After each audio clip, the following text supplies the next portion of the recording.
ஆற்றல் தரும் ஆண்டவர் 1431 ஆண்டு இதே நாள் மே 31 19 வயது இளம்பெண் மரத்தில் கட்டப்பட்டவளாய் தீயில் உயிருடன் கொளுத்தப்பட்டாள்.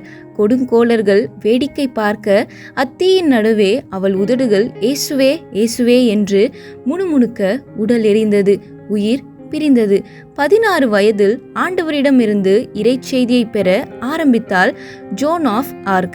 அசிரியனான துணிகளை கேட்டு மக்களிடம் கூறுவது அவள் வழக்கம். அன்று உடனே போய் பிரான்ஸ் நாட்டு மன்னருக்கு உதவி செய், அவர் தம் நாட்டை திரும்ப பெற துணை புரிவாயாக. கட்டளை வந்ததும் வீரமுடன் எழும்பினாள் ஜோன். தன் தலைமுடியை கத்தரித்தாள், போர் வீரர் போன்று உடை அணிந்தாள். மன்னரை சந்தித்து நடந்ததை விளக்கினாள். திருச்சபை தலைவர்கள் கூட்டம் ஜோனை பரிகாசம் செய்தது. இப்பெண்ணால் என்ன செய்ய முடியும் என்று ஏளனம் செய்தனர். மன்னர் யோசித்தார். சிறு படை ஒன்றை கொடுத்தார். அதன் உதவியால் ஆர்லியன்ஸ் என்ற நகரை கைப்பற்றினாள்.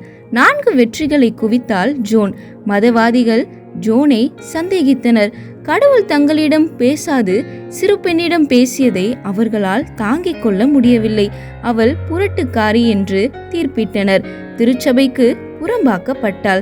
தனக்கு எதிராக கூறப்பட்ட அத்தனை அவதூறுக்கும் சரியான பதிலை ஆணித்தரமாக கூறினாள். இது மதவாதிகளை நடுங்க செய்தது. எனினும் ஜோனுக்கு மதவாதிகள் மரண தண்டை விதித்தனர். ஜோன் தன் வாழ்வை பரிபூர்ணப்படுத்தினாள்.